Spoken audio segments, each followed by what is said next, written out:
Greetings, friends, and welcome to Beast Foundry. My name is Christian, and as usual, I will be your guide today.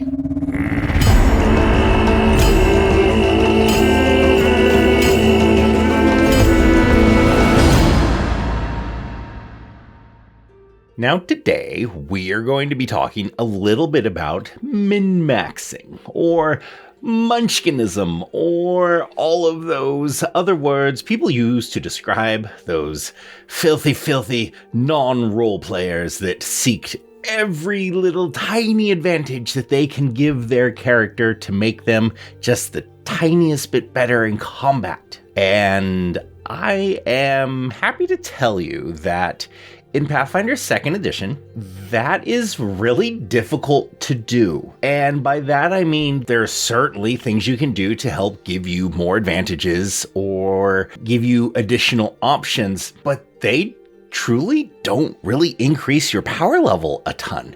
Not like previous games and other editions. Even in Pathfinder 1st Edition, yes, there were so many things you could take to make this fighter and this fighter be light years apart. Like, one would just destroy everything it encountered and the other one could, barely accomplish anything. But in Pathfinder 2nd Edition, if you have two fighters that are 5th level and maybe someone decided, I'm not going with, this choice that, is probably going to come up a little more than that choice. But at the end of the day, they're both extremely effective. They have the way they've done the math and the way the abilities all blend together. There are so many different ways that you can build a character that honestly, every option is valuable and has its own value. If you want to be a fighter that's good at identifying creatures and exploiting weaknesses, there's space for that. If you want to be a fighter with reach weapons, space for that too. If you want to be an old sword and board, shield, longsword, it's incredibly effective. Two-handed weapon fighter, incredibly effective. Everything is, they all work. And this isn't true of just the fighter, it's pretty much any class. There are, of course, different styles that, are going to not jive with your teammates. And in Pathfinder 2nd Edition, that's truly the biggest issue that you really need to learn how to blend everything together, and that is working with your teammates. I will say that when you create your character, your primary stat, you are going to want either a +4 or a +3. You might see in Reddit or other forums that people, can I have a 14 in this stat, which is a bonus of 2? Does that work for my primary ability score? Honestly, it's okay, but you're not going to be that effective. And it's really not a question of min-maxing, it is the way the game is designed. It's designed for you to have that +3 or +4 in your primary ability score, because all of that comes into play. If you're attacking enemies and you at first level, you do not have a minimum of a +6 to hit, you're way behind the curve. And it's going to be challenging your entire adventuring career. Most people, if you have a +4 in something, you have that +7 to have spell attacks or hit with your weapon. The fighter, the gunslinger, they have a +9 when they have a +4. And the math in the system, it's really geared towards expecting you to have that number. Now, you can go down by 1. I have done this myself, and I really haven't found a dramatic change. Yes, of course, there's the times, I missed by 1. But those times are pretty far and few between. It's more about capitalizing on making sure that you or your allies are intimidating your opponent, or that you guys are getting flanking. That plays so much more than if your ability score was a +3 instead of a +4. So this level of min-maxing to say, you're a min-maxer, you have a +4 and you took power attack as your fighter. Well, the +4 is pretty standard. I mean, +4, +3, that's, you need to be there. That's not min-maxing, that's just how it works. And as far as, I'm going to take power attack versus sudden charge, those are just play styles. One is not really more legitimate over the other. Yes, power attack deals more damage. However, sudden charge allows you to get across the entire battlefield practically in a single round. you can spend those 2 actions to move twice and attack. So if you find yourself, fighting at one corner of the map, and after you down an opponent, that ability to move roughly 50 feet over to the next group of enemies, attack, and be involved in that fight, doing your job as the fighter. You're kind of the tank and you're supposed to take those attacks. You need to be involved in those fights. To say one is better over the other, it just isn't true. It's how you've designed your character. Now, you can do things that, purposefully they don't make sense. You can take a full plate tower shield fighter that your movement is reduced heavily and you only move maybe 15 feet and you're like, I'm going to take sudden charge. And you're like, okay, but sudden charge basically lets you move as much as a normal character. And, that's purposefully playing down. That it has nothing to do with min-maxing. You're just choosing to be goofy, or it's part of some shtick that you're trying to accomplish with the character build. Most normal players just playing the game, you want to do things that are going to be effective.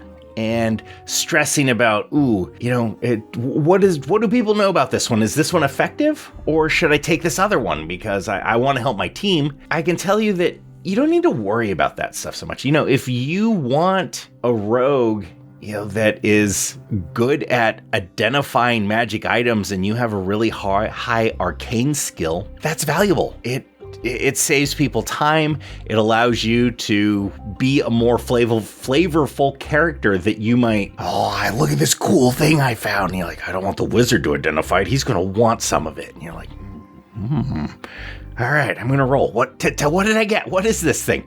You learn what it is. You're like, I'm going to just put that in here. So, every play style has a space in here, and I'm happy to tell you they're pretty legitimate. My 13-year-old son, he's working on a dragon character, and he loves having natural attacks for the dragon, which makes sense. And he's been gravitating toward the monk because of the different stances. And even though they're not quite bites and claws, they're still natural attacks. So in his head, that works. And I went over today with him and explained to him, you don't seem overly happy with your character. What's going on? I want to deal more damage. Oh, well, what about a barbarian? Let's look at that. And he said, well, I looked at the dragon barbarian and it doesn't give me what I want. Well, did you look at animal instinct barbarian? Well, not really. And we sat down and we went over it and just, the basic kit of how the animal instinct barbarian works. He is insanely excited. He is ready to get back to it. He's begging me, I want to play again. He reworked his character from a monk to a barbarian, and it's more to his play style. He wants to get in there.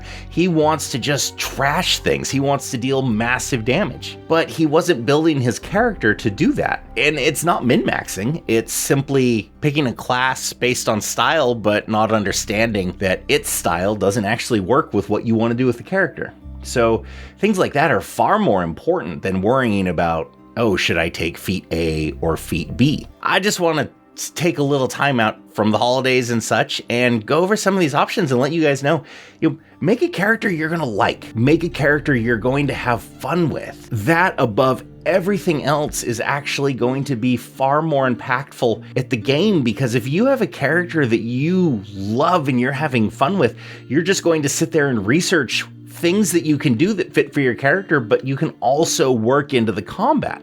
Where if you're just looking to do one thing, once you've achieved that thing, you stop. You're like, I just want to hit hard. Okay, bam, I have the stuff I need to hit hard. End of story. That's what I do during the fight. I go, I move, I hit hard. But your character doesn't develop that much, and you don't develop as a player. I often joke and tell people that the players gain experience just like their characters do. After you've played for so long, you learn the things that work. You learn to identify the practices and habits of other players and how they interact with classes to achieve better or different results. It's okay to realize, if I had done this, I could have been dealing a little extra damage, but taking this option allows me to better help my allies, allows me to take a few more hits, allows me to be a little better defensive against magic that's attacking your will or other things. Every choice is important, and making a character you love is the greatest thing that you can do, because that ultimately is what is going to help your team, and it's going to want to make you continue to learn.